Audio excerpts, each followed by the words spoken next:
Hi witches, welcome back to my channel. Thank you so much for hanging out with me today. Now, as a hedge witch who works with a death deity and a protector of tombs at that, Anpu, or as many people know him, Anubis, part of my practice is actually to take care of a small local cemetery whenever I go visit. Especially after big rainstorms, I visit and I try to tidy up, leave offerings, and visit with the forgotten dead. And I wanted to make this video today to describe just some personal etiquette tips that I observe when visiting a cemetery, because I think it's something that not a lot of people talk about. Now again, these are just things that I personally do, so if you don't observe these practices or if you haven't done them in the past, I don't want you guys to be upset. But these are just things that I have kind of accumulated, I guess, over the past couple years of like being interested in learning more about this deity and then also kind of progressing in this line of death work, if that makes sense. And for me personally, I feel like my role has always been kind of like this caretaker. I always say like skeletons or dead animals always find me. Like I quite literally have stumbled upon all of these bones here. Now, all of that to give just a little bit of context on how I interact with graveyards, I guess a little bit. I see myself more as like a passive participant, like I'm just there to be and just to soothe if I can, to observe, to honor, and to respect, but I don't necessarily go there with specific magical intention.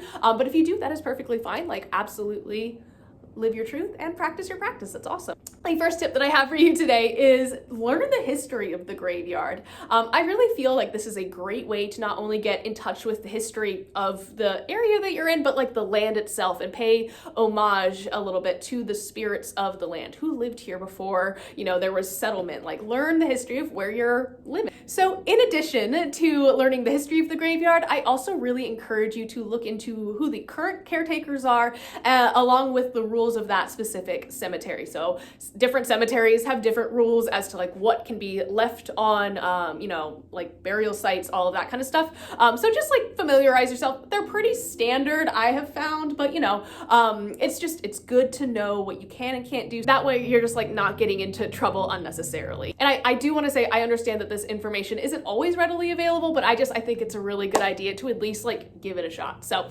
yeah, tip number 2. The first time that you go to a graveyard, bring an offering and ask permission to enter. Now, this is a personal practice, but it's one that I've adhered to for a while now. I usually bring an offering of moon water because water is one of those things that it's really not going to get in the way of anything. It's not going to be debris that could be, you know, swallowed by an animal or just, you know, just trash. But it's also something that's really sacred because it's something that you made. It's something that you put your own energy into, and I think that's really beautiful. There's often a spirit, sometimes referred to as the cemetery guardian, who watches over the cemetery or the graveyard, and it's good to show respect to said spirit before entering, especially before doing any sort of magical working or seance, any sort of energy calling. Definitely, you want to acknowledge the overall spirits and just come respectfully, if that makes sense. I'll also state my intention before entering the cemetery every single time that I go, whether it's just to find peace, to connect with the dead, or to do a working, if that is something that I so choose. And this is usually just a quick moment as I'm giving my offering and doing a quiet moment of like reflection and silence, respect, before going into any cemetery that I want to enter. Now again, you don't have to bring an offering every time, but if you choose not to, definitely try to bring it the first time at a minimum, but that's just my advice. Number 3 is to not step on graves. And this can be super difficult sometimes, I know. But as a rule of thumb, I just try to stick to the paths that are mapped out by the cemetery groundskeepers. They're usually paved because they want, you know, mourners to be able to have access, I guess, to their loved ones. And I really just encourage you guys not to veer off of those too much unless you are going to a family plot, a plot of somebody you know or have permission to kind of step through. I feel like sometimes, like no matter what, you can be the most careful person in the entire world and you're still gonna step on somebody. And there's just something that I'm just like, oh no, I'm sorry. Like I'm already super apologetic in real life, but then you'll like see me like treading through the graveyard, like sorry, apologizing. But as a rule of thumb, I try not to do that. And I have found that just sticking to the paths is perfectly fine. And generally speaking, groundskeepers are going to want you to stick to those paths paths anyways. That's why they're there. So just my rule of thumb. And I also understand that sometimes cemeteries are super overgrown, and it's just about being careful and not intentionally like stomping on someone's grave, because like, would you like if someone did that to you? I don't think so. So tip number 4 is do not exploit the dead. Now, as a goth, I love a super spooky like graveyard photo shoot. I get it, the vibes, immaculate, right? But it's good to remember that those are the graves of people. So that kind of goes hand in hand with the not stepping on people. Don't like climb on or in front of or like I find that it's in poor taste. Now, suppose if you have an ancestor with a super fancy mausoleum, that's kind of a different story. Again, like it's a familial thing. So it's a little bit, I feel, you could go in, ask permission, and then perhaps do that. But I just, as a rule of thumb, I try not to take pictures of gravestones unless you have permission from the spirit to do so. And I also try not to take pictures of like the specific names. So like if it's a particularly beautiful stone, I'll take a like close-up picture of the carvings, if that makes sense.